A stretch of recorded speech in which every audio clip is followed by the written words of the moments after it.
the Mach 1 runs great, as long as there's fuel in the bowl. When fuel in the bowl goes away, so does the running of the Mach 1. We have a problem, and we need to figure out what that problem is for us to be able to drive the car. So, what better time than now for us to go in and do a fuel system diagnostics on it, especially since we now have our wildfire lift. Yes, we are excited. Not so excited about the problem with the fuel delivery, but very excited about the wildfire lift. All right, National Parts Depot is where we get all our parts from because they have everything in stock. I like the fact that I can call them up even on a weekend, 24/7. They have somebody answering telephones to take your order. So if you're overseas, you can get to them through one of their lines. You can get the stuff ordered online from their website, have it delivered to you wherever you are in the world. They can take care of that. I think that's really cool. Now, if you're here in the United States, even better, because they have 4 convenient locations. They have one in Ocala, Florida, one in Charlotte, North Carolina, another one in Detroit, Michigan, and one out in LA. 3 days max, maybe 4. If your UPS guy's messing around, maybe a little longer. But they can get the parts to you when you need them, and they have everything, as I said before, in stock. Now, what I've done here is I've gone in and put an electric pump on here just to get the car inside the garage. It works okay, but the pump is overpowering the floats in this thing. It's putting too much fuel into the bowl on the carburetor, and it's just putting a lot of gas down the throat of this engine. I'm trying to keep from doing too much of that because I don't want to have a problem later on with having to go in and change the plugs again. So, one of the first checks you want to make whenever you're working on something like this is to go in and check your fuel filter right here. This filter is the easiest thing to get clogged. Now, a lot of people will say, well, you've got a filter in the tank. Maybe you do and maybe you don't. That may be your only line of defense on the engine itself. If it's an unknown engine, one of the things that I will do when I'm going through and doing my tests is I will put an inline filter that is a clear inline filter in between wherever the gas line comes into the engine bay and the pump itself. So there'll be a filter there so that I can keep an eyeball on what it's doing. Our 69 Fairlane is a perfect example of that. We have an older tank, and before we did the Eastwood Restore setup on it, we basically were getting a lot of rust into that filter, and that was actually keeping it out of the carburetor. Holley carburetors have a rock style filter. The Fords have a screen style filter on them. And one thing I will say about this is these are getting harder and harder to get at the auto parts store. So the first thing I want to do is I'm going to pull this filter off of here, discombobulate it from my big fuel line setup I've got going on here, and check and see how this thing is running. All right, I got my wrench, and I'm going to go in and now unhook my fuel hose from the filter itself. Now what I'll tell you is this, sometimes these will get stuck to the steel, and you can take a mechanic's pliers and walk them back and forth a little bit, and that'll help you get them off of there. The one thing that's disconcerting is I don't use ethanol gas in these cars, the ones that are like this. I've never put ethanol in it. But the rubber hoses just don't seem to be holding up like they used to. Now you can see that from the electric pump, we're getting fuel into this because it's wet and the filter's wet. So we are getting fuel to the filter. And one of the problems you can run into is the filter can sometimes not be completely clogged. It can be clogged a little. On the Fords, on these big carburetors like this, on the 4300s, this is a 1-inch wrench size. And I'm going to pull this off and I'm going to hand it to Cam so Cam can check the filter out and make sure it's okay, because I don't like the taste of gas. There you go. All right, so here is the fuel filter from our carburetor. This is pretty standard style for Autolite carbs. This is a screen style, and it looks pretty decent. We can look down into this one and see there isn't any rust in the screen, but if you couldn't look in it, there is another way to check. It's not the best way, because you kind of get a funny taste in your mouth. All right, so the way to test it is you blow from the outlet to the inlet, and there is no restriction, so we are good to go with the filter, so we need to move down the system to find the problem. All right, so now next thing we're going to check is fuel pump operation. Now to do that, there's a couple things. You need to take the inlet to your carburetor off. That is coming from the fuel pump. All right, so you need to take the coil lead off from the center of your distributor. That way, just no chance of it dry firing. There is a chance of that. All right, so we're gonna crank the engine with the starter solenoid. Make sure to keep your arm up off the belts and pulleys, and we're gonna feel for pressure coming out of the inlet hose. It's gonna feel like a pulsing pressure, kind of like you're trying to find TDC when you're setting your timing. So we're just gonna bump it a little bit, and we have no pressure buildup, meaning that either the supply to the pump is clogged or the pump itself is not working and the diaphragm's ruptured. So next up, we're probably gonna have to lift this up and we're gonna check the bottom side. All right, we are now underneath the car, and what I wanted to talk about is your pump. Now, just to give you a little bit of background on what it could be, if you have a pump like this and you don't have a screen on your sender inside the gas tank, this could be a problem from picking up trash in the gas tank and sending it forward and getting stuck in one of these two valve assemblies. You have one that pulls in and one that pushes out. And I have had that happen before where I was on the road.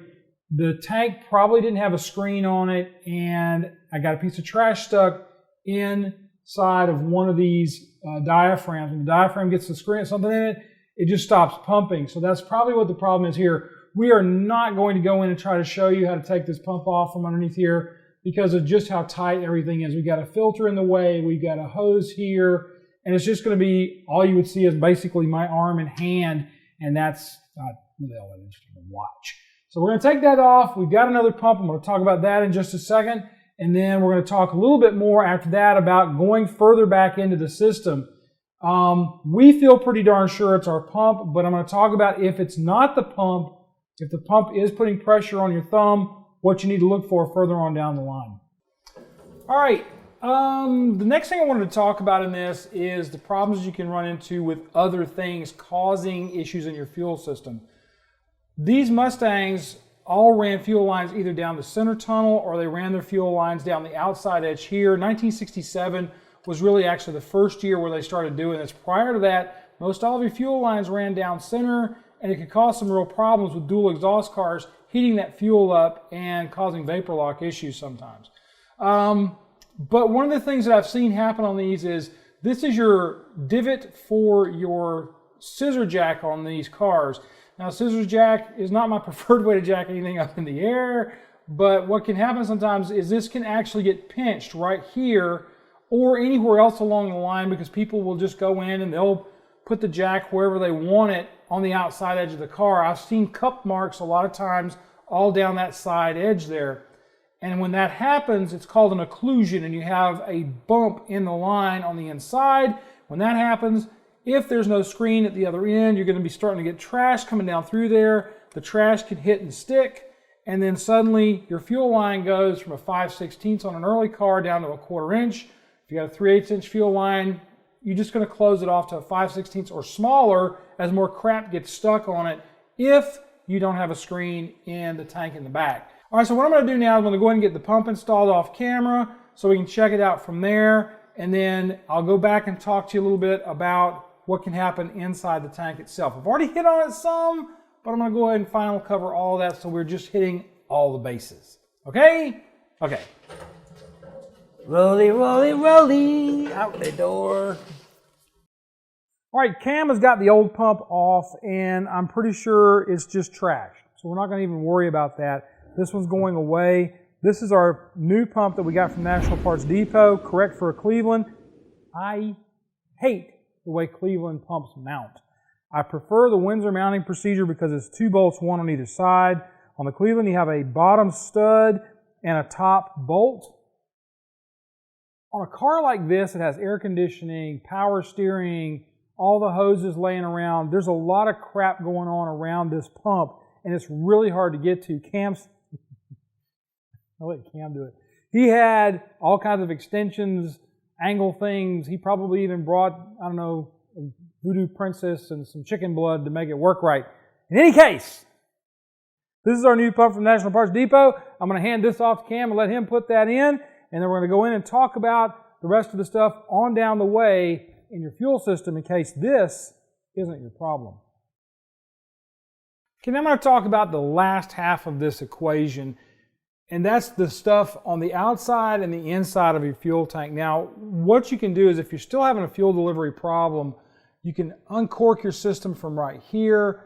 And if you have gas in the tank, you're going to get gas everywhere. And the 71-3 gas tanks are really bad about not having a drain plug. So fuel is heavy. I would recommend getting most of the gas out of the tank before you go much further than this. I don't think it's anything back this far on the system. I think it's all probably right up front on the engine itself. But if it is, what you can do is you can check for a problem with occlusions in the line.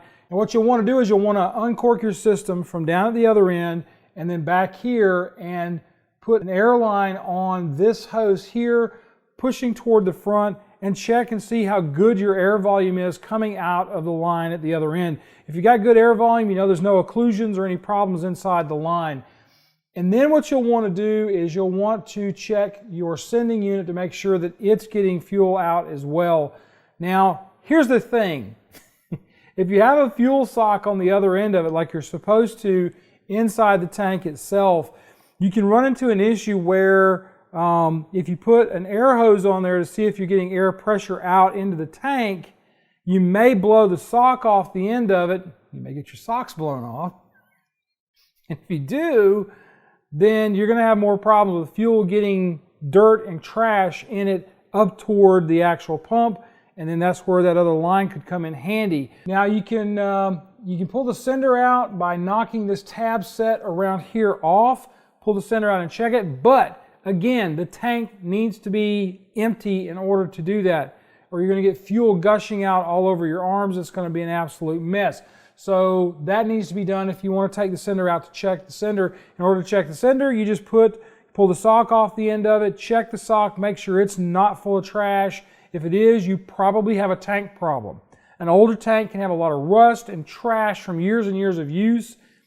National Parts Depot stocks tanks for these cars. They stock tanks for anything Mustang 1973 on back to 1964 and a half. I think they even stock stainless tanks now. You can replace these tanks to the stock style tanks with that look absolutely factory. Are they incredibly expensive? Yes, they are. But then you got a stainless tank. You don't have to worry about any kind of problems with rust.